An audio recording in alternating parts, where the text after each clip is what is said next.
to stay.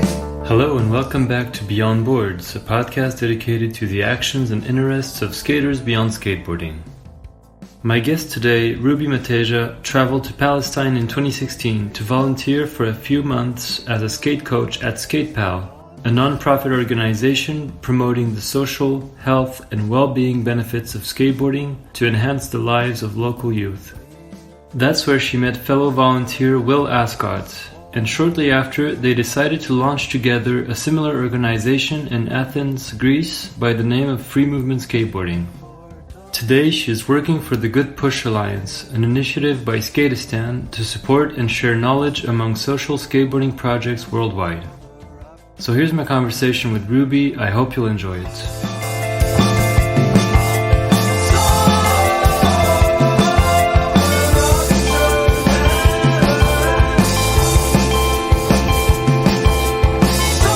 Thank you so much, Ruby, for taking some time to chat with me. Really appreciate it. I usually start this podcast with the same question with everybody. It's basically, how did you find skateboarding? So you live in Athens. You've been living in Athens for a while now, but you're originally from the UK, from England, if I'm not mistaken. Mm-hmm. So yeah, can you tell me about growing up and finding skateboarding? Yeah, sure. So, yeah, like you said, I'm from the UK, from England. Grew up in I moved around a lot as a kid. My family moved a lot, but I was always kind of in the southwest kind of area, kind of around Cheltenham, Gloucestershire, Bristol, this kind of area.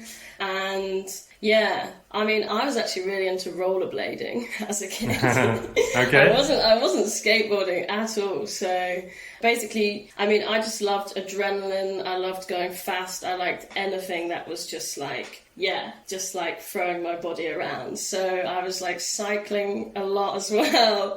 Basically just giving my mum a hard time watching me. Yeah, she tells me that wasn't easy. So yeah, from a very young age, I was cycling a lot, and yeah, I was at the skate parks. I was going to I was always trying to find the skate park in the new place that we moved to. But I was always on my rollerblades and just basically just going very fast on those. Because I guess skateboarding just wasn't really on my radar somehow, even though I was at skate parks. I just think as a kid, as quite a young kid, you would see more bikes and kind of rollerblades at that time, I guess. I'm sure there were skateboards around, but yeah, I guess I just hadn't really realised. Yeah. And then later on, when I was more of a young teenager, my brother, my younger brother, sort of got into skateboarding. Can't really remember how. Mm-hmm. So that was the first time that I was sort of okay, what's this thing then, kind of thing. All right, let's see how this works.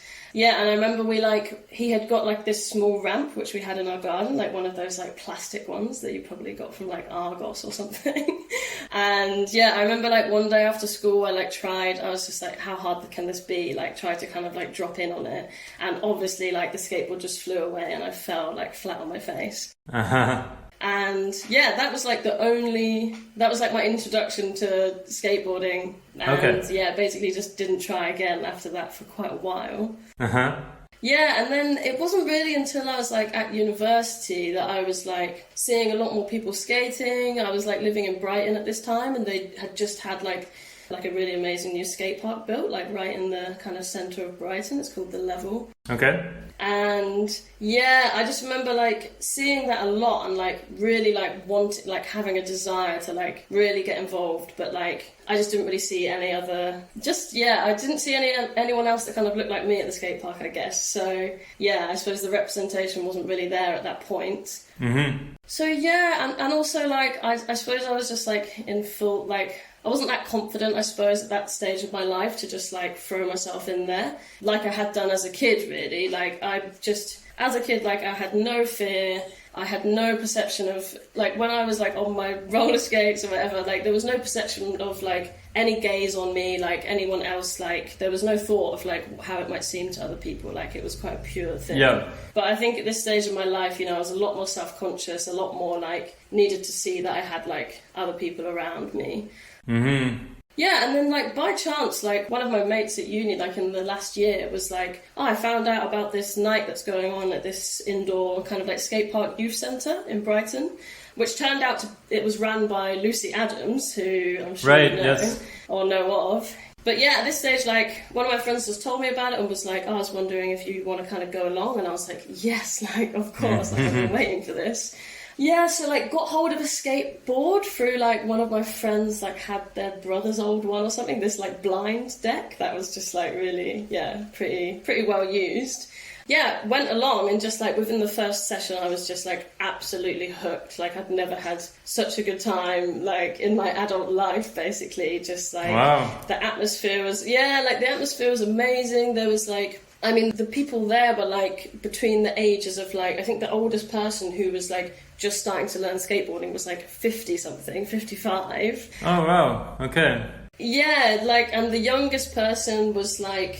Also, like, someone who's, like, quite famous now in the skateboarding world, Josie Laurie, I don't know if you know. Yes, I think I've seen some footage of her. Yeah, really amazing skater. But at this point, yeah, Josie was skating there, was already amazing, but was probably about 13 or 12 at this point, like, really young. So a really nice mixture of, like, abilities and ages and different people. Yeah. Yeah, basically just started going there every week, got really, really into it, and that's how, like, skateboarding really came into my life properly. Okay. So yeah, it started pretty late then. It wasn't like in your teenage years, it was more like what you were, 22, 23, around there, or? Exactly, yeah, I think 22, yeah. Okay. And so I saw that you studied like English literature and English language. And so we'll get into like free movement and everything eventually, but I'm just curious to hear about like the different experiences that brought you to start free movement. What was your like plan sort of at that time when you were at the university and you were starting to skate? Like, what did you want to do basically professionally? Did you have any idea what you wanted to do, or? The short answer is no, I never have. I don't think I still don't really. Okay. I think I accepted a little while ago that I'm more of the type of person who will just try a few different things. Right, yeah.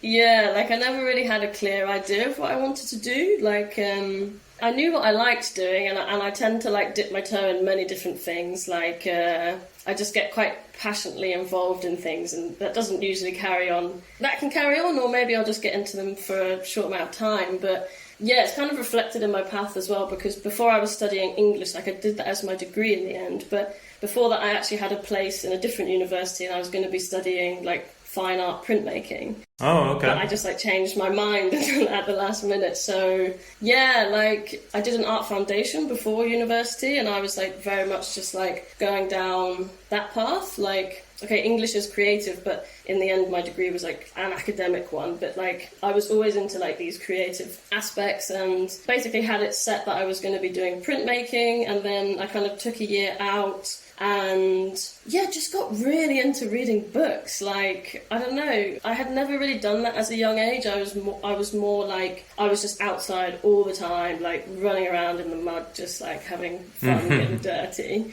And yeah, I'd never really had like the attention span to kind of read books and things, but yeah. So I kind of found them quite late, and when I did find books and authors and these different movements, like, I just got so into it, and I kind of like, yeah, decided in my head that I wanted to like, yeah, just look into that a bit more, and that's why I kind of chose to study English. Okay. Which was a good idea and a bad one in a way, because going from like studying something like art where it's just like a lot more free and expressive and like practical, you know, just like learning nice new practical things all the time, you're in a really nice environment of like shared, you know, if you're lacking motivation or something on that day, you just walk around the studio, chat to people, see their work. It's such a nice, like, more like a social environment. And then I was just like suddenly on this very academic course where you basically just have to sit on your own and read books like all day. Yeah, okay.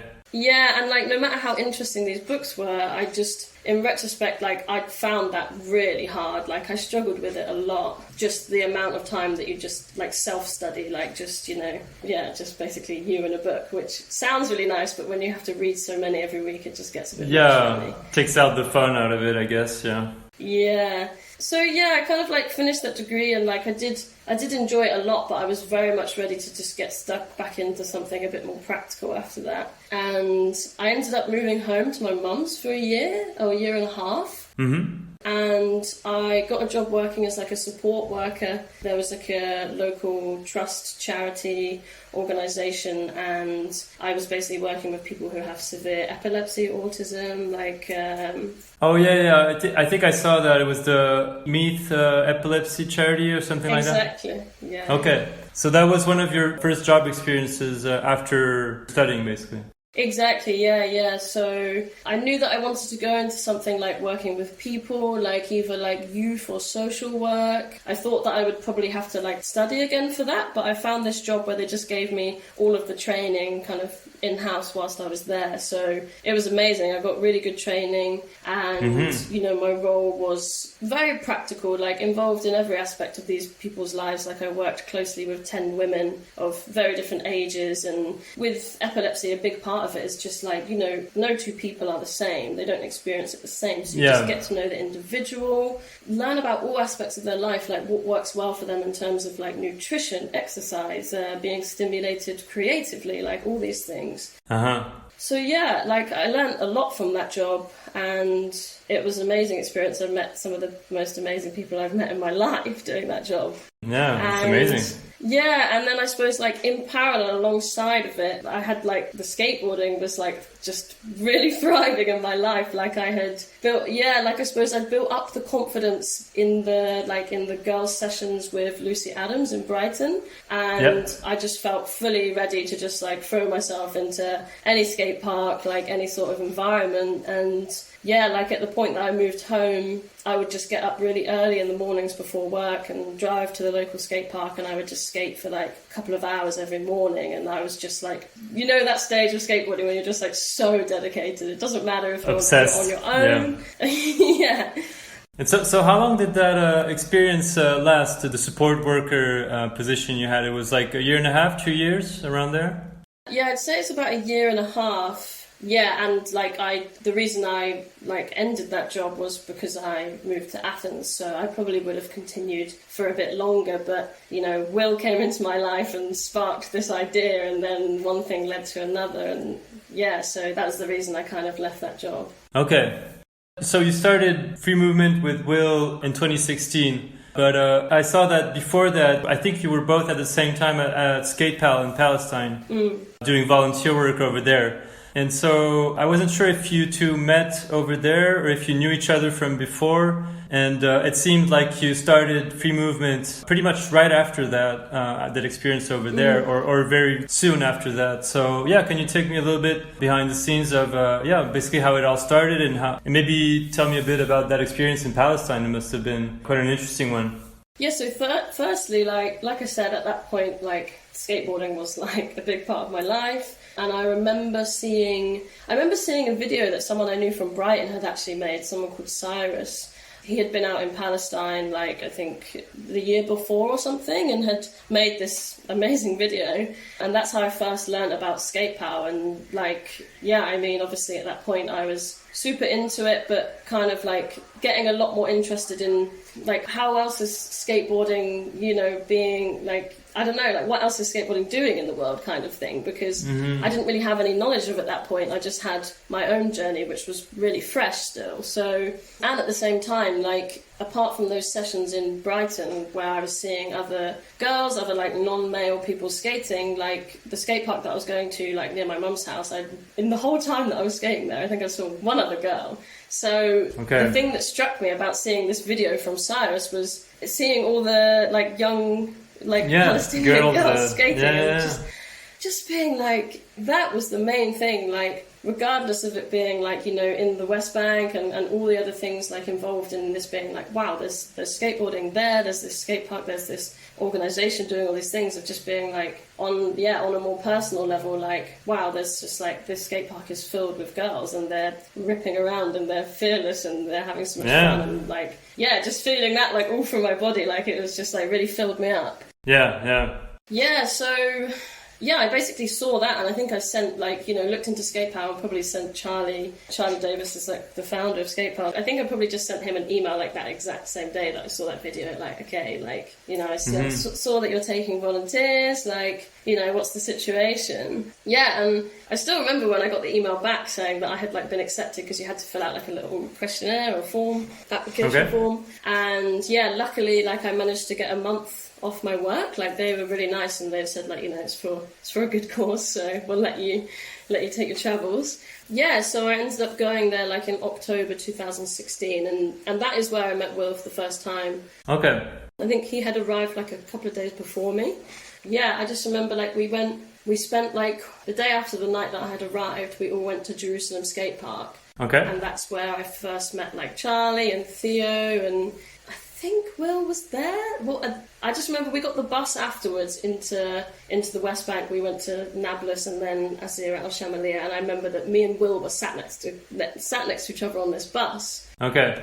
Yeah, like, I'm a bit shy when I meet new people, but Will's just, like, the chattiest person in the world, so we were just like, yeah, we were just, like, chatting the whole way, and yeah, he seemed like a nice guy, and I was like, okay, cool, because there was, like, 6 of us volunteers out there at that point, so I was like, okay, met some nice people. Yeah, never expected to, you know, obviously to move on to living with him and running this project in Athens, but yeah, that was like, the first time we'd met. Yeah, and then, yeah, blimey, like, where to start really from that experience? I mean, it was the most amazing, beautiful, also overwhelming, like, one of the most overwhelming experiences I've ever had, really. Mm-hmm. But, like, yeah, so basically, like, at that point, I mean, Skatepal have got, like, a few different projects going on at the moment in the West Bank, but at the time that we were there, like, the setup was, like, the skate park in Azir al Shamalia was functioning, and the volunteers would stay, like, in the village, and every afternoon, like, after the school hours, we would kind of hitchhike over there, always in a very funny vehicle, and then just, like, you know, just teach the kids in a very kind of free-flowing way until it got dark, basically. So yeah, basically every afternoon at that skate park. And yeah, I mean, it was incredible. The atmosphere at the skate park was just like, it had just fully created this hub for the whole community, really. You know, there was so much going on there. There wasn't just the skateboarding. There was just, like, you know, all the parents, all the families would gather and just, you know, drink tea, start talking together. Yeah, there was just, like, the nicest vibe. Like, yeah, like, the kids were just having the best time. Everyone was really, like, learning from each other. You know, I probably learnt more from the kids than they learnt from me, you know. Like, it was just that kind of really nice, like, exchange of like, different people. It was really amazing.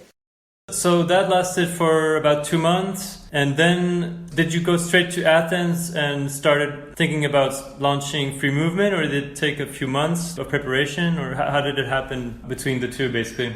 Yeah, so no, it definitely wasn't Free Movement or anything like that. Like, definitely wasn't anything that was on my mind at the point that I, you know, like, I went straight back to England and was, like, working after volunteering with Skatepal. Yeah. And yeah, I had nothing on my mind, really. Like, I was really inspired from the experience and just felt, yeah, like, it was amazing. But it was Will who was the, like, kind of like the one who came up with the idea and really, like, had the vision and the confidence that a similar model could be created. Right. Because he also went from being in the West Bank, he went straight to Athens, and he was spending a bit of time volunteering for, like, a couple of different refugee solidarity organisations.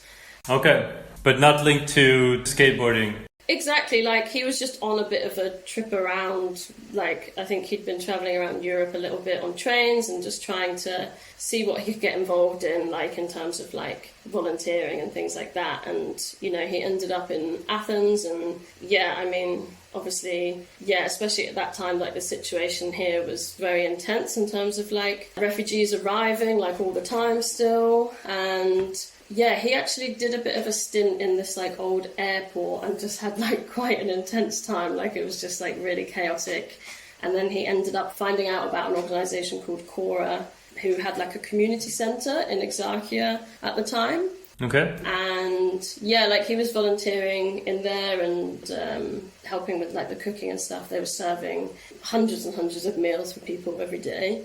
And yeah, I guess he just like got a good feel for like the situation and what projects were already here, what projects like were kind of missing, and a big part of that was like kind of more like recreational activities or yeah, exactly. So yeah, I mean obviously like Will's he's a very creative person in terms of like his ideas, and he's very motivated, and he's just very confident in terms of these types of things. Like he had like taught skateboarding in the UK before as part of a kind of like after school program. I mean, he's been into skateboarding like for most of his life. So yeah, and then obviously like fresh after the experience in Palestine and just seeing like, wow, like this is what can be created from skateboarding. So I think he just, arrived in Athens and had all of that going around in his head. And I remember he phoned me like, it wasn't long after, maybe like a couple of weeks after I was back, and like he was like, let's have a call to like catch up, blah blah blah. And he kind of just posed the idea of like, would you possibly be interested in starting something similar, a social skateboarding project in Athens? And yeah, I mean, I had literally never been to Athens. I didn't know anything about it. But also was quite freshly inspired from Skatepal and just a bit ready for like a change in my life, I guess. And skateboarding was just like such a big part of it at the time. So I just had to trust him, really. I just had to like trust what he had seen and be like, whoa, he's passionate about this. Like, right, let's try and like put some. Let's give this a try and plan. Yeah. Yeah. So you're right, it all happened really quickly because, in the same year, that was, the whole of October in, like, volunteering with Skatepal, and then by the end of that year, it was, like, just before Christmas, we had secured our first year of funding for Free Movement, which was, like, also just, we just got really lucky in that, to be honest. But that was us off then. We were just... I mean, I think both of us were just like, I was still working full time, but then every other hour of the day was just like prepping to come out here, really. So yeah, we just got really lucky to get that funding for the first year because it just allowed us that kickstart that basically any project needs to get going. For sure, yeah. So Will was over there. Did you meet him over there? Because I heard, I saw that Will did a podcast with Ash from the Skate Room not too long ago and talked a bit about free movement. And I think he said that you traveled together with a van from England all the way to Athens. Did you do that together, or how did you get started, basically? Yeah, so we got the van, and we also did like some fundraising and some raising awareness like in England before we left, and we managed to gather like a lot of donations in terms of like old decks, like a lot of wheels, we kind of just got in contact with all of the different like skate shops and people that we knew and did some different events and stuff, and just like got a few people kind of a bit interested in what we were doing, and then basically just packed everything that we managed to gather into the van, all of our stuff, and just started driving towards Athens, and that was like at the beginning of March 2017. Okay. So we did that journey together, and along the way, like we stopped in Italy and we held a couple of sessions. We wanted to like have a taster, really, we'd never really done anything like that together, like so structured, really. And it was a bit of a crazy journey, to be honest, because firstly we were just like staying in random places, like anyone that we could reach out to that would like put us up. We would just stay in these quite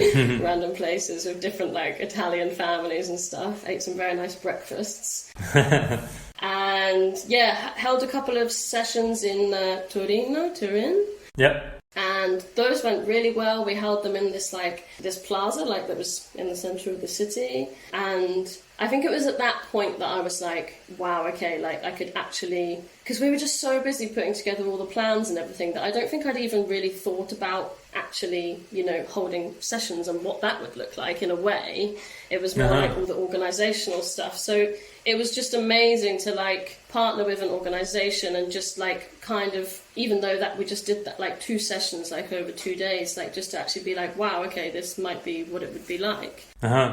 Yeah, and then a bit of a shaky moment was in Rome. Our van also got broken into. Yeah, he talked about it. Yeah, I remember. Yeah, so you've heard the story, but yeah, I mean, luckily they didn't get into the back of the van, which is where we had all the equipment. Like the gear and, yeah, okay. Exactly, yeah, so like... Wasn't your suitcase stolen or something, or...? Yeah, well, unfortunately, unfortunately for me, I had packed my stuff after Will, so the back was kind of full, and then I had put a lot of my stuff kind of just like in the back seats, and also you can see this through the window, and we were just like really naive and just like parked in this car park and just didn't even think about the thought that, I was just very naive at this point. And a load of my stuff got stolen, like tons of things. Like I arrived in Athens with luckily still my bike and my computer, but like not many clothes. Okay. That's a bummer, yeah.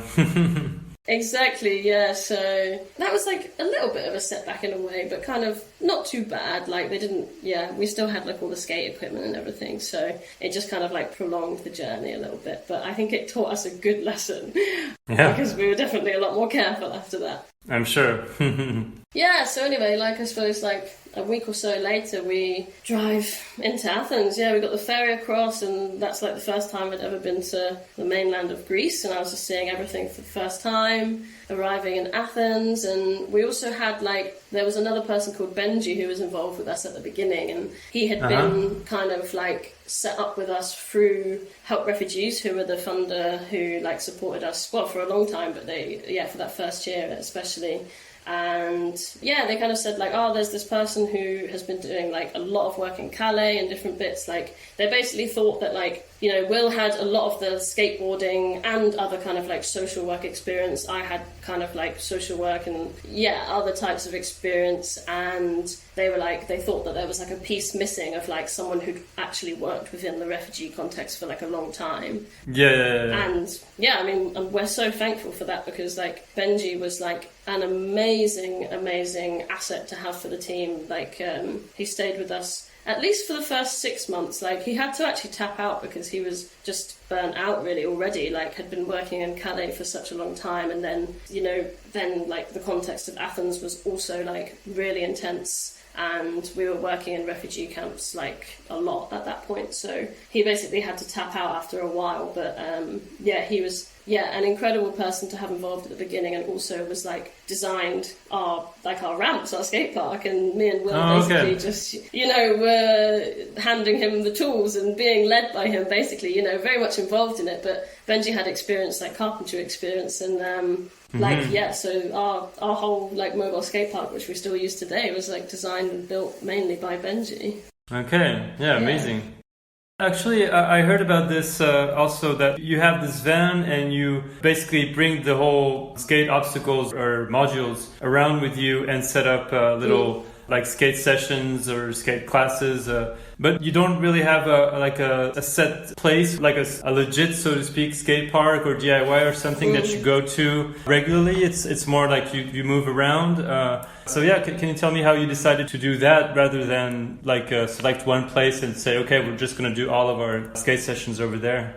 Yeah, I mean, that was the format that we decided from the beginning, and that was very much informed by the situation, the context here in Athens. And our main kind of target group of people was displaced communities. So there were refugees, migrants, asylum seekers living in many different places in Athens. So there'd be refugee camps which were not really accessible from the city, quite far out, an hour or so drive, really poor transport links. There was also one of the camps that we worked in for the longest duration was based more centrally. Mm-hmm. And then there were just, squats, housing shelters, different community centres kind of based all around the city. So we basically just knew from the beginning that was the model that we think would be the most inclusive for trying to, bring skateboarding to people, because even if you think about the different,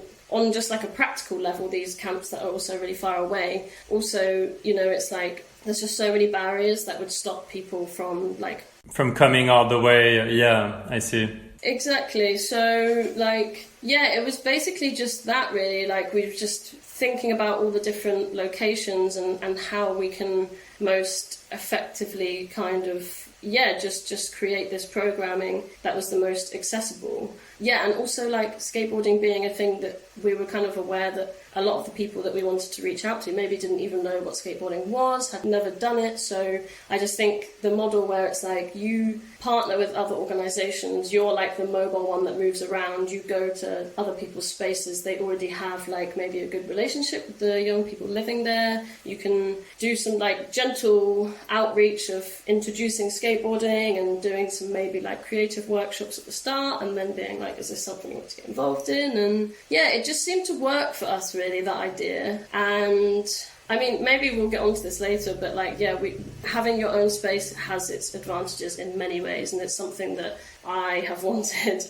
that the whole team in FMS, Free Movement Skateboarding, have wanted for a long time. Like, but we would never just do that. Like, the outreach and the mobile project would still be like the main aspect or the main kind of format, but like there's like, yeah, such value in having like your own space as well, for sure. Sure. But as you said, you can do both, and yeah. So tell me a bit about like the first skate sessions and everything. How did it go? How was it received maybe by the people that you first got into the skate sessions? How was it generally received? And just tell me a bit about starting it all, basically.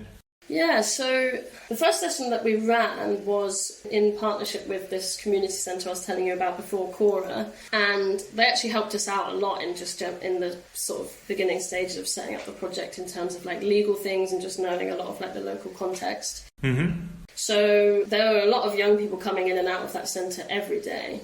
So we basically like formed a partnership with them, and we would, we put our posters and we advertised and everything, like, it wasn't really that hard to advertise it. There was quite a lot of interest. Even just walking in there with your skateboard in your hand, that was enough, really. But yeah, we'd just like meet there. Yeah, we would meet there, gather the groups of kids who were interested.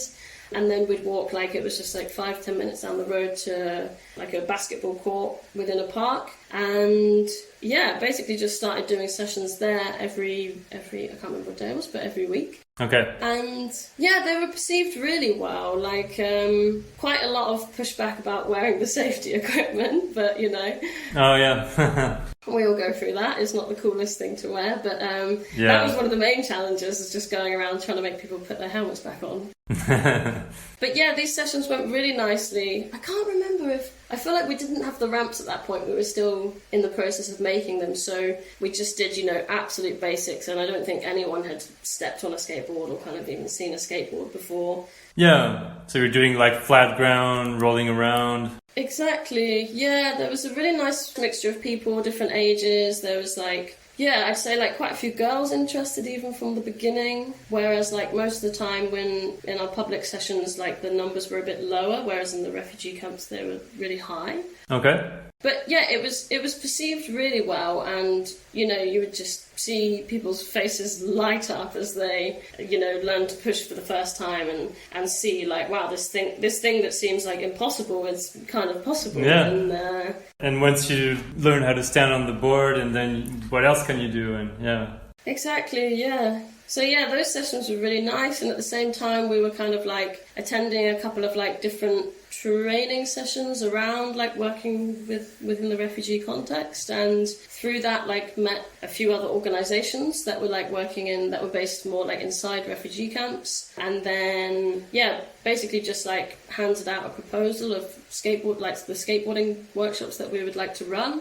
And managed to like gain permission to get into one of the refugee camps pretty quickly, and that was through a direct partnership with a project that was already operating inside. Okay. And started a short time after starting those sessions with Cora. We were then teaching inside one of the refugee camps twice a week. Okay. And there was a very big difference between like these sessions in the basketball court and the sessions inside the camp. Like, such a large number of kids. Yeah. Such an uncontrollable environment.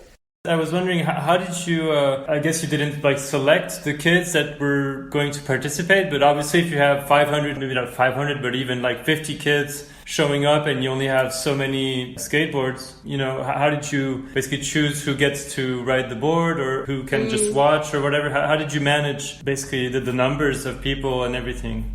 Yeah, I mean, that was one of the toughest things, and it continued to be for a long time. But how we kind of did it was, like I said, we were partnered with this other project who were already, you know, had some educational and different, maybe like creative like workshops going on, and just like had a good relationship with the kids and like a lot of their parents already. So we basically went, and outside their kind of the container that they had their little office in, we just did like a couple of initial kind of, I don't know, like I think we did like a creative workshop on a couple of the benches, like got the kids like making their own little skateboards, and we had a couple of resources, like Skateistan has this like big book, I think from their like 10-year anniversary, and it's obviously like quite, you know, there's loads of pictures like from Afghanistan and from their skate school in Kabul there, so like a lot of the kids would see this and they were from that city, you know, and they'd be like, wow, they had no idea that this existed there. And and you know, pictures of girls skateboarding, and especially if like we try to just show like from the outset that skateboarding is for anyone. So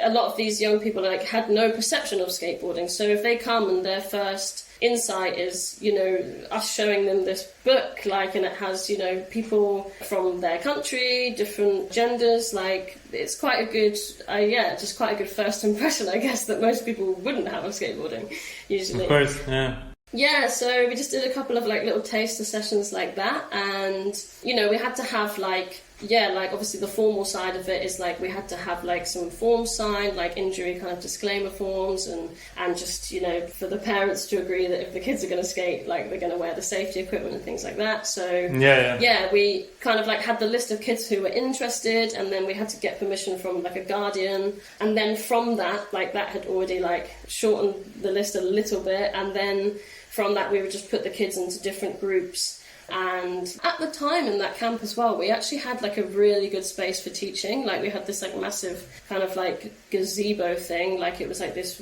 nice wooden floor and it had a cover and everything, so it was quite a good way to kind of like separate the session from the rest of the camp, like at least a little bit, to be like, right, this is the activity that's happening in this space, and this is the group of people that are doing it, there's a space for you there, you're registered, put the pads on, blah blah blah. And then we also had like a lot of help at that point from like translators, which is like basically crucial at the start, I think, like with the different languages.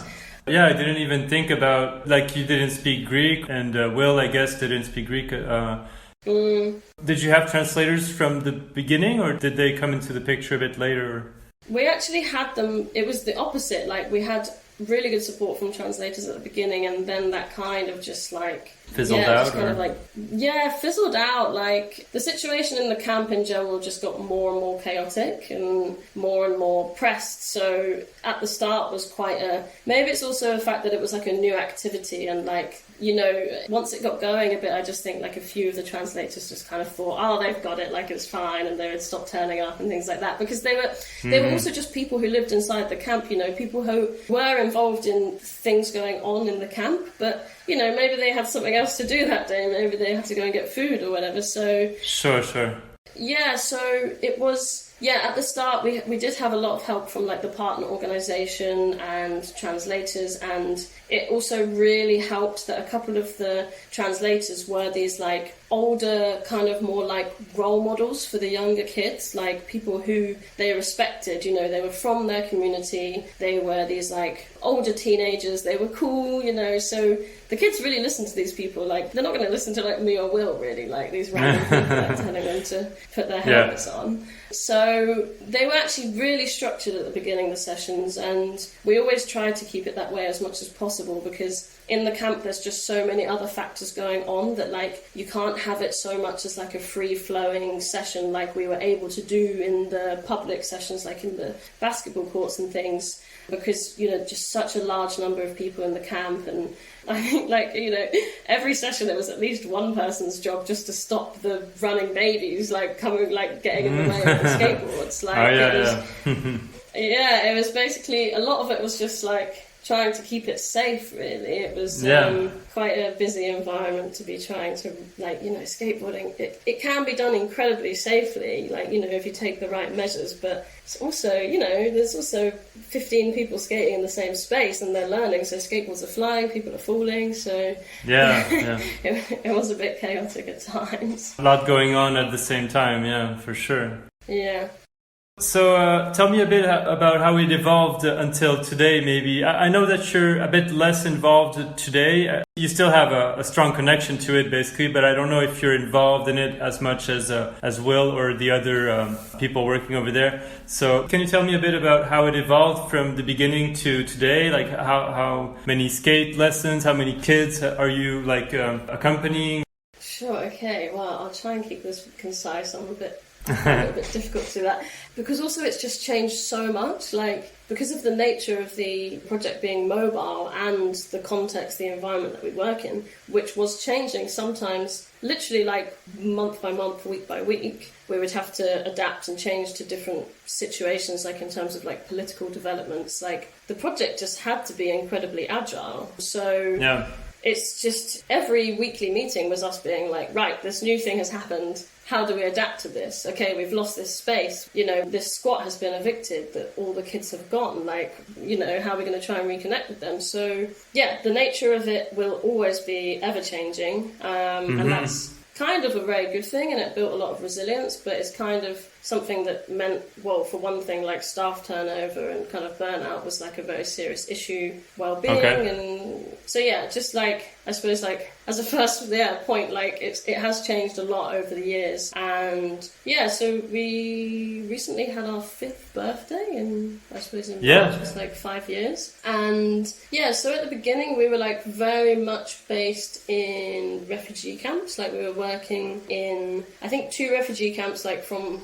the beginning stages, and we were teaching those like twice a week, and we'd do lessons like all afternoon, evening kind of thing with different age groups or different groups. And at the same time we were driving around to different spots within the centre of the city, like in different parks, basketball courts, and holding sessions with, like I said, with Cora, the community centre, but also in partnership with like quite a few different squats. And one of the main ones was like this place called City Plaza, which was like an old hotel, which like a lot of people were living in at the time, and we kind of had, it wasn't like an official partnership with them, but their volunteers would like bring the kids to the sessions and stuff.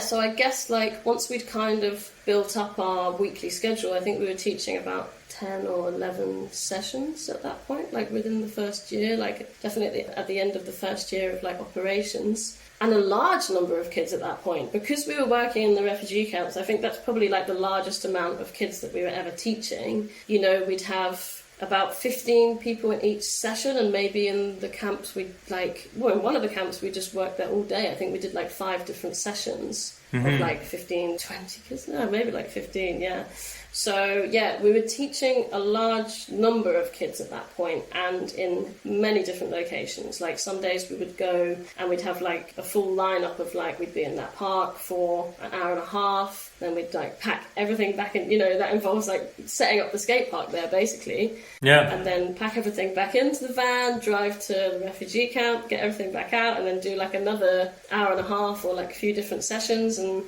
so we basically just went all out, like, retrospectively, I think too much. Like we also at that point, it was like mainly me and Will, it was just me and Will kind of running everything. And I think that's like a big thing also, like in general here, of like in the volunteering circles of people that come here, and maybe you're in the mindset as well, especially people that come like quite short term, like for a couple of months or something, you just get involved in absolutely as much as you can, and you put every ounce of your energy into it. And I think for me and Will, like we were never sure how long free movement would run for. Like we only knew at that point that we had funding for the first year, so I think we were kind of in that short-term frame of mind of like, right, let's give it everything, see where it goes, make sure that we're building up this kind of rapport to then maybe be able to get funding for the second year and things like that. So I think just like on a personal level, we just like dived in quite deep and just got our heads a bit too far under, I think, biting off a bit more than we could chew. But yeah, so that was kind of how it looked in the first year and the second year. And then at some point, like, I think it was like maybe at the end, maybe in the third year or something. But we also we introduced like an international volunteer scheme at some point and had like a couple of different people coming out like every month or so. And yeah, they would come and they would like, you know, shadow us and like, you know, be involved in the actual program side of things, like teaching in the sessions, but they would also like quite often like run like creative workshops and things like that. And that was also like, it was a really nice thing, and I think the kids got a lot out of it in terms of like being involved in different programs. And I think it was quite good to like spread an awareness of what we were doing and our work to different places, because we would have people coming from all over, you know, doing individual fundraising in their own cities, their own towns, and it was quite good just to kind of spread the word and have some like different influences. But it was also just quite taxing on our team, having to like reintroduce ourselves, our program, how we do things, do trainings with new people like every month kind of thing. Yeah, and then I suppose it was like then COVID happened maybe. Like I'm trying to like line up everything in my head and I can't really remember the exact. How did COVID impact your skate sessions? Did you have to pause them for a bit, or were you able to continue them, or? No, we had quite a long break actually. I mean, we had like a very strict lockdown in Athens for when it first hit, like for like quite a few months really. So actually we couldn't do anything. Okay. And we just, tried to focus on, I suppose, just like improving some practices and programs when we started up again, and like ways to try and stay in touch a little bit with our participants. But that's also very hard considering who we work with and the different situations that they're in and stuff. So yeah, and then, God, there was a big, I mean, the government also like introduced like this super annoying new law, which then basically, I mean, the reality of it then was like they kind of like slipped it in around when the lockdown was happening, and it just meant that basically like all of the projects, organisations who were like providing services inside the camps then like weren't allowed to re-enter. So Free Movement then like weren't allowed to like get back into the camps that we'd had like partnerships for like 3 years, 4 years. Oh yeah. So after that we had to adapt and change quite a lot really, and that's kind of like led us to where we are today in terms of just running like a lot more public sessions, a lot more focused on like social cohesion, running like more like focused developmental programs. Yeah, like we always had this side, but we were also quite deep in doing more of this like, I suppose like kind of crisis-based work in terms of like providing services inside refugee camps. Yeah. But with that not being an option anymore, and it had also become so hard, like we had just lost, you know, the camps were getting severely overcrowded more and more, and we basically just like, in one of the camps that I said that we had this gazebo at the start, we ended up teaching like in this narrow space in between like people's containers, you know, and it's, you would see that affect severely like the kids' behaviour, you know, the perception of the skateboarding sessions within the camp, because, you know, we're just doing it outside people's homes and it's noisy and the kids are fighting, and things changed a lot since then. And that's also the point that I stepped back from Free Movement actually, was like during the lockdown. And yeah, like you said, I'm actually not really involved these days at all. Like I'll go and volunteer in some of the sessions, and I mean, obviously I'm still here and I'm in Athens, so I'm still in touch with the team and stuff. And I'm running some like kind of like some skate meets myself, and like that's kind of tied into Free Movement in terms of like the boards I use and things like that, but it's also like quite a separate venture. Okay.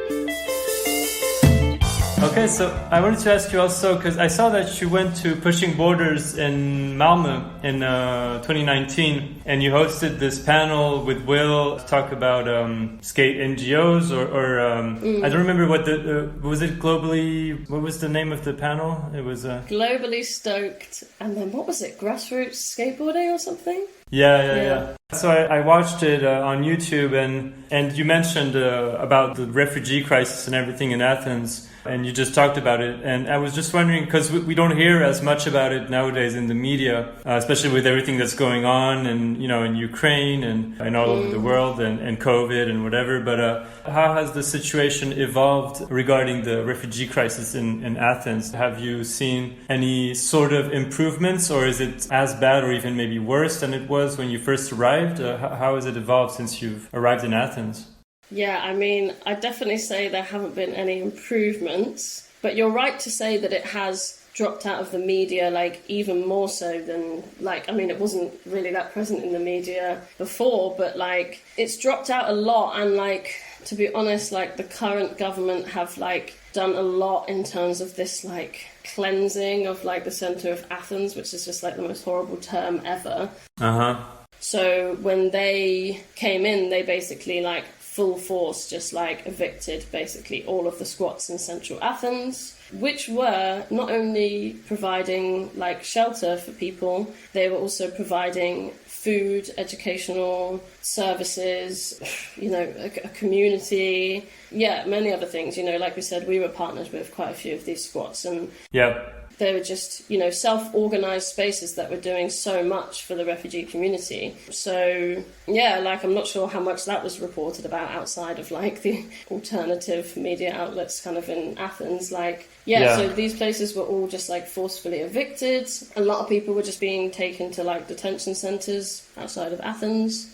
At the same time, the refugee people still arriving at like a really high rate, and the refugee camps were getting more and more overcrowded. Terrible conditions. There were there's been like multiple fires, like just so many different like emergency situations going on. And I guess you don't really hear any of this like if you're kind of outside of those circles in Athens. Yeah.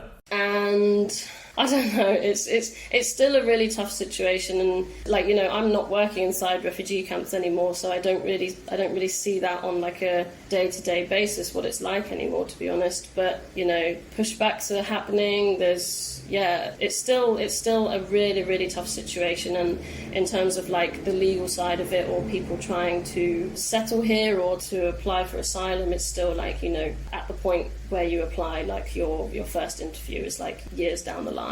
Oh yeah. Most of the young people that we had like a consistent relationship with, that we were teaching for a long time, have now moved on to other places, like maybe even on their own or with like some of their family. And I think, Greece is never really anyone's like idea of an end point, Mm-hmm. The circumstances here are terrible, and you're basically just in limbo the entire time. So many people have moved on to different places, like in Europe, and some of them we're still in touch with. And obviously that's, I don't know, it's just a bit crazy to like see these different journeys. But thankfully, like for most of those people, their circumstances now are like a lot better, because in Greece it's very, very tough. Yeah.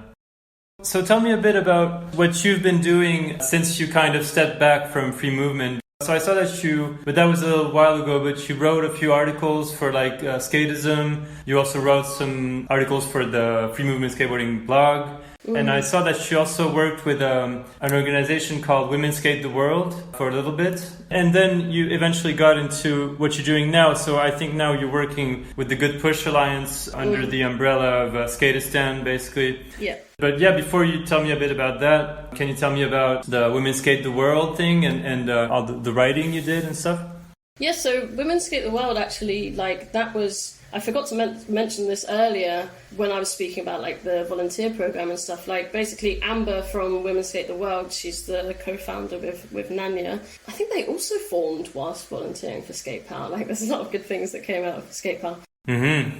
Yeah, so they basically Amber approached us and was kind of like, we've created this kind of project, and the idea was to just kind of like make skateboarding more inclusive in terms of like including like more girls and women. Mm-hmm. And what they were doing at the time was visiting different projects and helping them with their programming and their educational side of things. So together we formed like the women's program, which we designed to basically like a load of like skate and non-skate lessons for teenage girls, or like girls around sort of like 12 and upwards. And at the point we actually had like our own private space, which we had built like a small DIY skate park in. So it was amazing. It was super close to one of the camps that we were teaching in every week, and we already had been there for a long time, so we had a really good relationship with these young people. So yeah, we had like a small group of these kind of like teenage girls, and we would basically just like go to the skate park, and we would do like 1 hour of like a more educational creative lesson, and then we'd have like 1 hour of skateboarding afterwards. And these would like feed into each other quite nicely, because in the camps there was, because of like the kind of tense environment it was, we were seeing like a lot of challenging behaviour from kids, and a lot of bullying, and a lot of you know, small kind of like cliques of girls, and then a lot of people that would also get left out from this. Mm-hmm. So we basically, you know, we started introducing these lessons as a way to try and build tolerance between them, to just, you know, get thinking about breaking different stereotypes, or kind of like learning, basically like establishing the rules of the space together was like the best way to be like, okay, how do you want to be treated in this space? How do you want people to treat you? And okay, should we treat other people that way? And as a way to try to build tolerance through like more of like an anti-bullying kind of lens. Yeah. And yeah, these lessons were amazing. Like, I enjoyed those most out of everything, really. It was just being able to work like on a closer level with like a smaller group of people, and you would just really see the difference that it was making, like week by week, because after these lessons as well, we would then have the skate session, and you would see that, you know, they started to build some sort of like confidence, camaraderie in a way. Yeah, confidence, but also like to see each other, not so like to kind of forget about the differences between each other and start to cheer each other on when they learned something new. And like, this was not something we were seeing in the camps. Like in the camps, if one of them fell over, they would all laugh. Like, it was just quite a tense environment. So yeah, like Amber was amazing, and like was basically like the backbone of creating this whole program with us, and it's something that we carried forwards like after she left as well. So that was like the involvement of Women Skate the World. Okay. Yeah, and then so after I left Free Movement, I stayed involved with them a little bit, and yeah, like you said, I was writing a few different pieces of stuff that I felt I had been very interested by or inspired by over the years of my learnings within Free Movement. Like, I mean, the whole thing was just like one big learning curve, really, of trying things, things not working, figuring out how to, just crazy amount of learning throughout. And I just got especially interested by like trauma-informed kind of practices within skateboarding, and how skateboarding in a supportive environment can really, you know, help a lot in terms of like relieving stress and working with young people who have been through trauma. So just got really fascinated by that, really. And I suppose at the point when I left Free Movement, I wasn't really sure which direction I was going to go in, so I was basically just thinking about the aspects that I really enjoyed, and that was one big part of it. And then the other part was quite informed by events like Pushing Borders, and like really like feeling that strong network of all these different people who are pushing for skateboarding to be more inclusive, more accessible, all these things. And just got, obviously just really inspired by that side of it. And then that's how I kind of got involved with Goodpush, really, because, you know, Goodpush is trying to increase the collective impact of skateboarding worldwide. So that's really, you know, linking up, you know, now with this, like working on this project, it's like I get to be in touch with social skateboarding movements and projects all around the world, and really still be involved in that active conversation of like, okay, you know, skateboarding on its own is actually not that inclusive, to be honest, and how can we push this in a better direction? So I suppose it all kind of that's how I came to this point, I guess.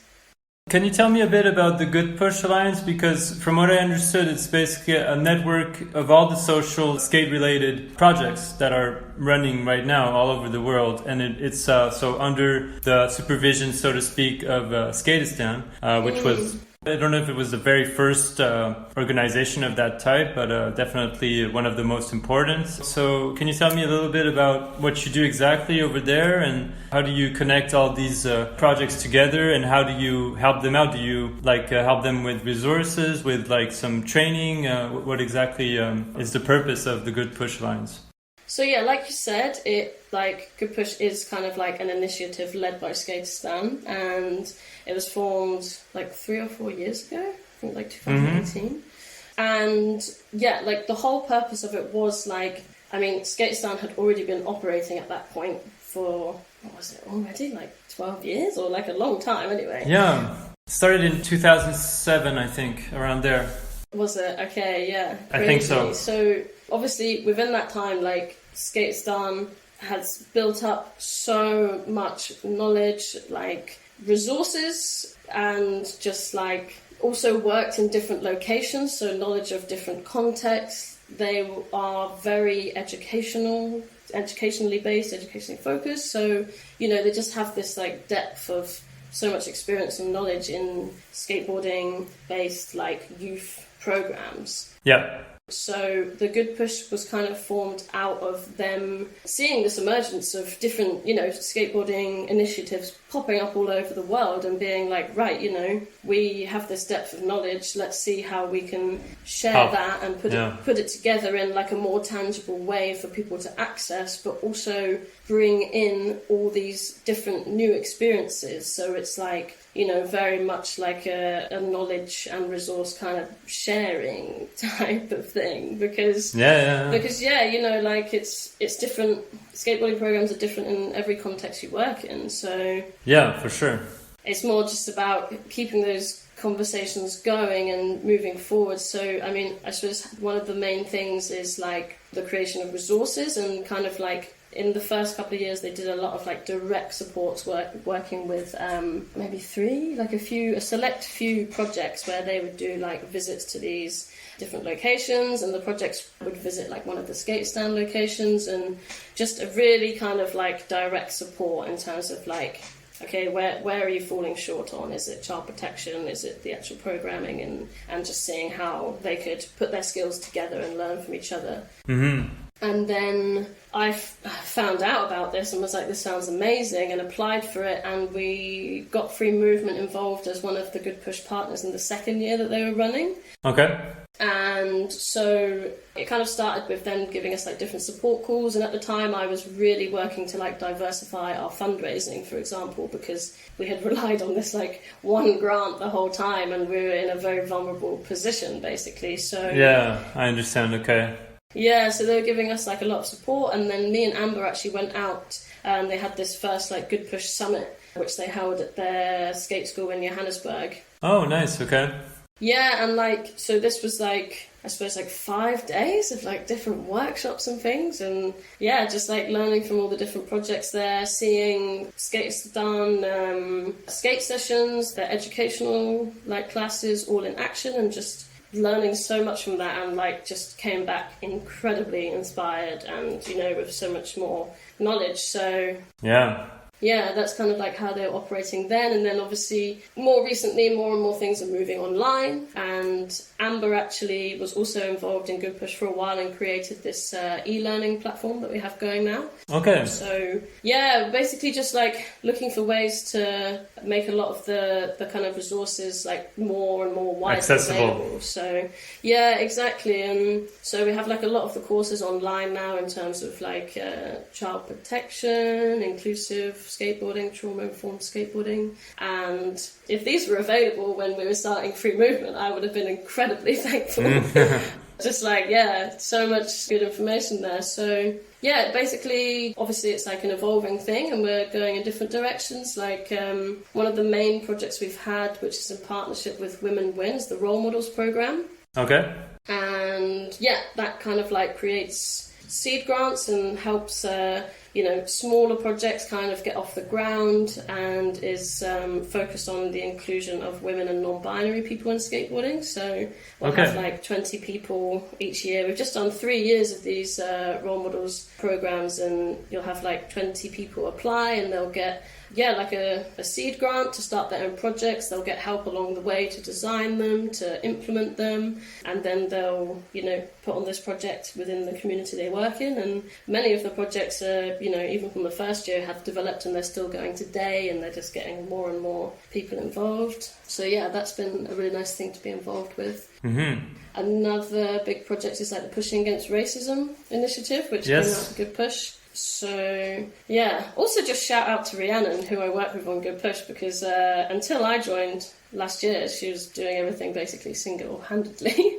Yeah, she's done incredible work and is like probably one of the most passionate people I've seen in like the social skateboarding world. So yeah, bit of a shout out there. Yeah. And yeah, so we'll see really. Like the Goodpush is also, like we're just kind of reacting to where we see there's kind of like a need or learning from different people. And like one of the things that we're going to be focusing on in the near future is more like within the refugee, asylum seeker, migrant setting, and doing more of like linking up different projects who have been working within this context for like for some time. So like Free Movement will be one of them, for example. And basically just putting together basically what the Goodpush does, putting together knowledge and resources and trainings and sharing of experiences, but more focused in the inclusion of displaced communities, because so many of the events and in-person, online that I've been involved with recently, this is like the need. Like all these projects are saying like, okay, we want to do more outreach to these communities, but like it's such a big thing if you haven't done it before. There's so much, that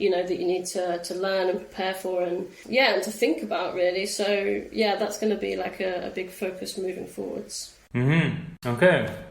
All right, so I'd be interested in just asking you about what's your perspective on like all the because there seems to be so many skate-related social projects going on as we speak. I don't know if you know how many there are, or at least that are associated with the Goodpush Alliance, but I'm sure it's grown a lot in the last 6 years since you got involved with Free Movement and everything.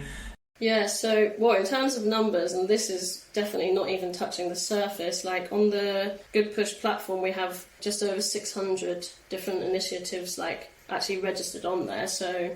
Wow. Yeah, but I was also, like, in a call recently where someone said that even in like, Brazil alone, they said there was, like, 100 or something. Maybe I'm misremembering that information, but, like, they are just everywhere. And, like, I also learn about new projects, like, I think every week, and especially that we've been putting out more calls for these, like, funds and stuff, you see applications come in and, like, these amazing, thriving projects, and, I'd never heard about them before.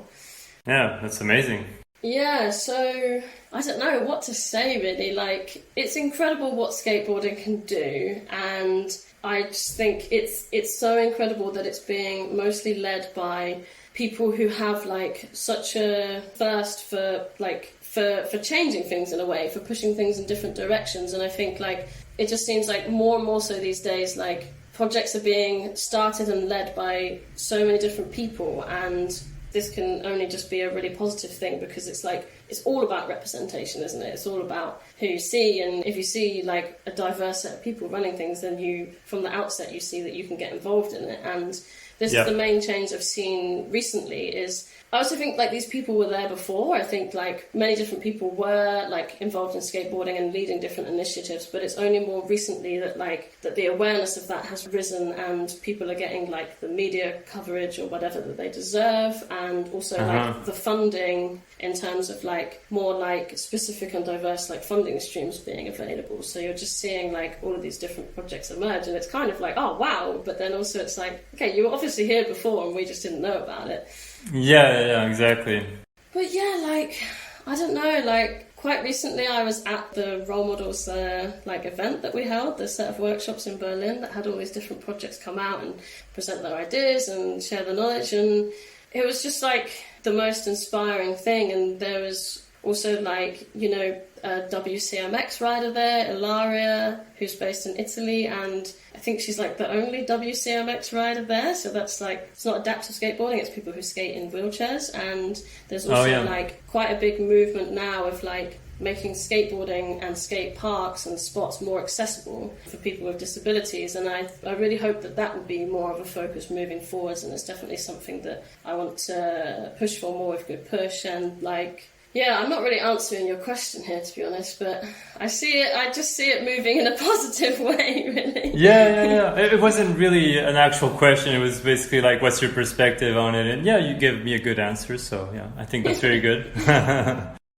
So I usually finish these interviews by some friends' questions, but I just have two last questions for you before we do that. So basically, the first one is, what's next for you? Like, what's on your plate for the next few months or years? What are the projects that you're gonna work on? So you just talked about the Goodpush, and do you have any like traveling going on? And actually, yeah, I was also wondering, because the Goodpush is, I guess, based in Berlin, since Skateistan is over there. But you're still in Athens, so did you consider maybe moving over there? What made you stay in Athens, basically?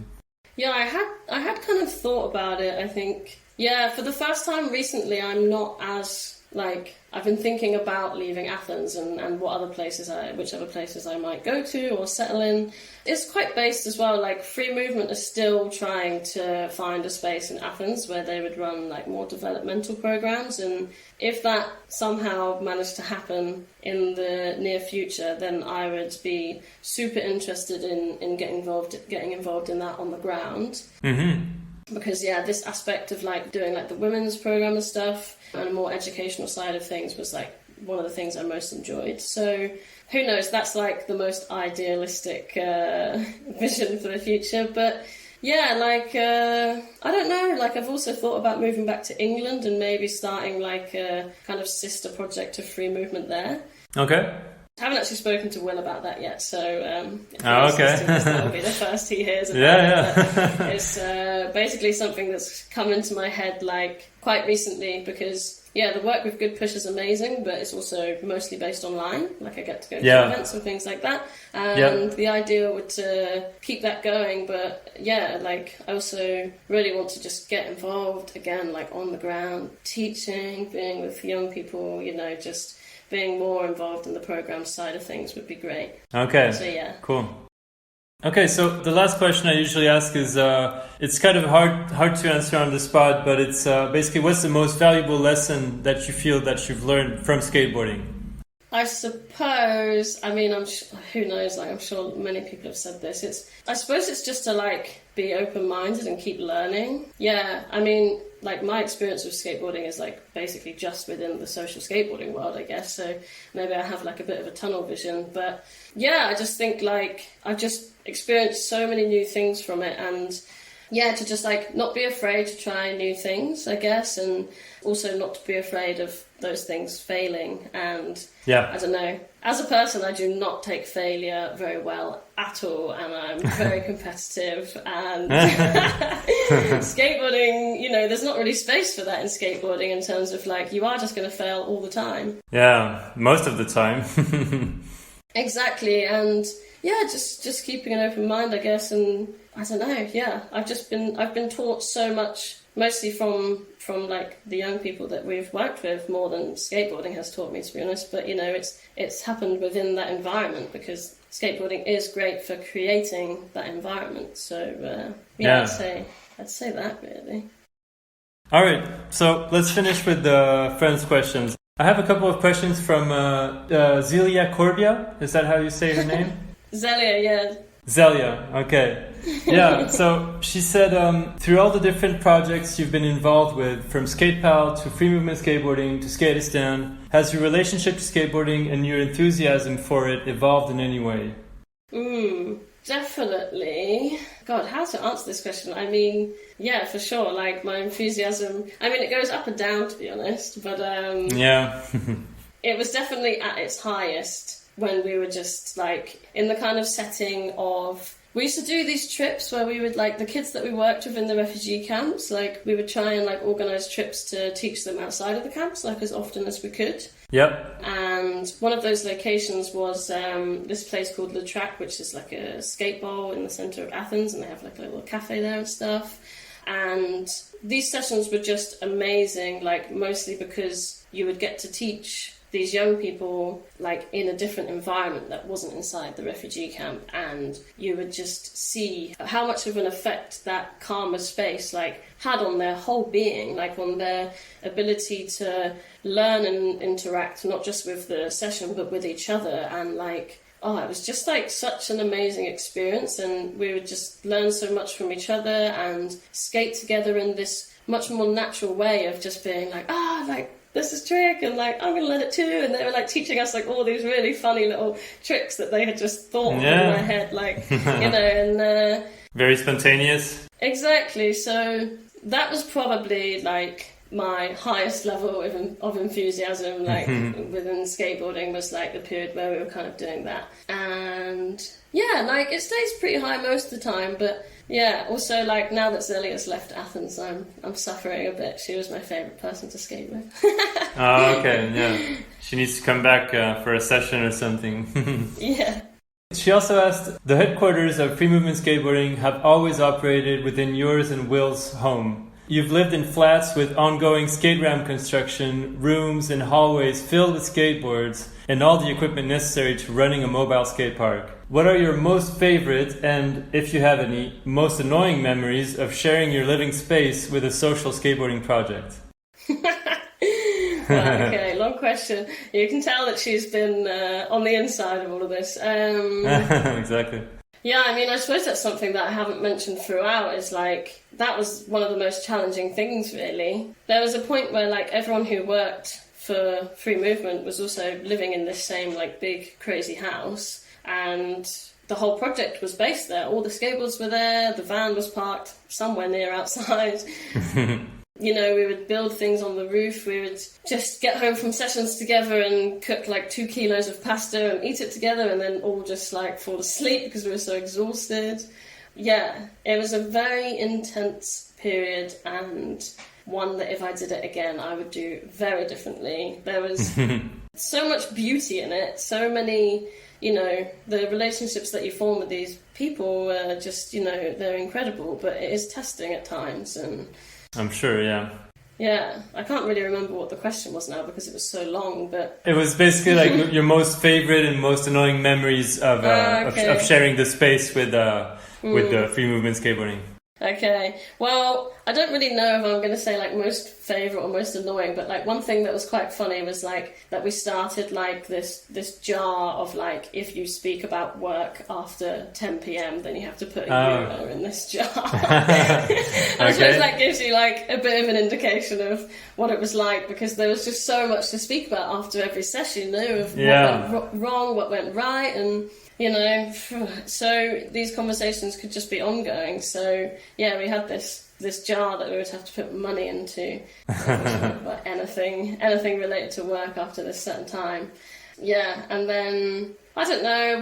One of the coolest things is actually like in the first year where it was just me and Will like living together and running things, where like our flat was in Exarchia in this spot that was like kind of at the bottom of a hill, and where we parked the van was like way up here, like right on the top of the hill, but past all, like through all these like really crusty little streets. And like at the end of each session we would park there, and it was like such a good like decompressive way to end the day, where we would then just like fly down this hill on the skateboard, and there was like all these, it felt like you were on a video game or something, because then there'd be like this bit where you had to do this like skid and sharp turn, and then this bit where you had to like get on the pavement and like dodge all these holes, and then there was a bit where you had to like go around this corner really close to where like the riot police stand, and like me and Will would both try and get like as close to them as possible. And like it had this like crazy like little level that we'd do like every day after parking the van, and then we'd get home, like wipe our heads and just be like, okay, see you later, off to our bedrooms. So cool. That's quite a good memory. All right, next question. This one is from Sander Holtzkins. Okay. From Pushing Borders, who was one of the co-organizers, I guess. Mm-hmm. So he said, Dear Ruby, how wonderful that you're going to be a part of Quinton's podcast. So excited that you continue sharing your story. So how do you make sure that the work you do is emotionally sustainable? That is to say, how do you support youth in Athens while also making room to care for yourself? Yeah, well, yeah, thanks for that question, because it's a super important one, and this is also something I'm referring to when I say how much of like a learning process like this whole experience has been, and what I touched on earlier when I was kind of mentioning the tendency of people who work, you know, in the context of like displaced communities or volunteering or anything like that, of just like giving it your all and not really taking your own like well-being into consideration. So yeah, for a long time I wasn't, to be honest, like drinking a lot of beers in general after work, just to try and like settle down a bit, I guess, and forget. Decompress. Yeah, or just generally like keeping myself like fully active the entire time. Like I don't know, like it was also like incredibly social here, and there was like quite a tendency of everyone to like work hard and play hard, I guess. Like when we weren't working, we were all socializing a lot, and I didn't really have any time on my own for like those first 2 years at least. Very intense. Kind of fortuitously, I ended up bursting my ACL. Oh, okay. Which to me came as kind of like a direct indicator of like, you are not looking after yourself at this point. Like I was exhausted. Time to take a break. Fully, like I was not looking after my body at all. And as much as that injury was hard to navigate, I had to go back to England for like quite a long period of time. I had a lot of space from Athens. I was still involved in free movement, but I was like kind of setting it up as a charity and doing everything that I could do online. And basically had like almost a year to try and process everything that had already happened and figure out how I was going to carry on and make it more sustainable really in the future. Yeah. But yeah, so after that, it did become a big focus, and me and Will, and Will especially, has continued to work really hard on ensuring not just his own but all of the staff of Free Movement's well-being. We managed to get funding for everyone to have counselling sessions, I think twice or even every week, or twice per month or even every week. Like we had funding for that, so people are able to access that if they want, and that is a really big thing, that like to be able to just like speak to a professional, you know, every week about what's going on and get support is a really big thing. And valuable. Yeah, and there has been like a bigger movement of this like within the skateboarding world in general, you know, outside of social skateboarding as well. There's been a massive movement, like, well, we've also like the Ben Ramos Foundation and stuff doing incredible work towards suicide awareness and prevention. Yep. And, you know, Pushing Borders, the second one, was very much focused on mental health and well-being. So these conversations are being had when they weren't necessarily being even spoken about before. So, you know, it's on people's minds, and there are practical things being put in place. And yeah, so to be honest, I wasn't very good at it at the time when I was in it deep, but at least that means that it's, you know, it's been a priority moving forwards in everything I do, and I'm so happy to see that Free Movement have continued this, and hopefully many other projects have it more as a focus as well. All right, so I have a few last questions. All right, let's see. Here I may, it's Osh, long-term friend, first-time caller. I wanted to know, what's kept you in Greece and Athens over the past years, even through not working as closely with Free Movement or working with the Goodpush, who are based in Berlin? What's keeping you there, and how's Mickey? I kind of asked you about that earlier, about Berlin and Athens, but yeah. Yeah, so, well, Mickey's my dog, and he's doing great. He's sleeping behind me. Hopefully you haven't heard him snoring too much on this audio. And Osh is quite unreasonably in love with him, considering they've only met a couple of times. But, yeah, it's a good question. And I think if Osh answered it, he would say probably the Frodo espressos, like the coffee, has a big part. Oh, yeah. But yeah, no, like, I think a big thing is like, now that I'm living my life in a more mindful way here, like touching on the subject we just kind of spoke about, like mental health wise, and seeing it more as like a permanent place rather than just somewhere I was, you know, doing a project for like a short amount of time. Like I've really settled here, and yeah, just like there's a lot of like very inspiring projects going on, and just have this like level of like, it's a big city but it's also quite close knit, and there's a lot of like interesting self-organized stuff going on on the ground, and it just feels like, and also like this is kind of like a criticism as well, I suppose, where like it's quite a few steps behind, like many other places, in terms of like skateboarding stuff, social stuff, like, you know, in terms of like the scene here, it's like incredibly undiverse. Like we're only just starting to like try and be more inclusive and diverse here. Luckily, like the 2 local skate shops are really behind that and have been sponsoring girls and non-male people for like quite a few years now, which has given it a big boost. Obviously, it's like the home of Skateism as well, which is an incredible magazine, which I know you've spoken about before. Mm-hmm. And like amongst that, so it's kind of more like, and what I've been doing with the skate meets as well is like you kind of have to push your own way. So it's like Athens is just such a love and hate place, and I'm sure Osh would say the same thing and agree with it. Like it does test you and it does like push you down, and it's so loud and chaotic and horrible, but it's also like so nice, and it does motivate you to try and like push things in a bit of a different direction. I think if I was in London or somewhere, I would try and get involved with these things, but I wouldn't necessarily be the one to start a project there, because it's like there's a lot of stuff going on already. Yeah. Yeah, I don't know. There's some really incredible like locals here who also like are, you know, very behind that, and it just feels a bit more like, yeah, just it feels like meaningful to get involved with stuff when it's kind of at the beginning stages. So yeah, absolutely. I suppose that's a reason. Yeah. All right, let's see. All right, I have 2 questions and you can choose one or the other. So my first question, if you'd never started skateboarding, what do you think you would be doing now?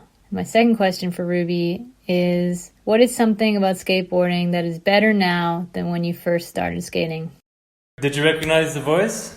Yes, it's Rhiannon. Yes, exactly, yeah.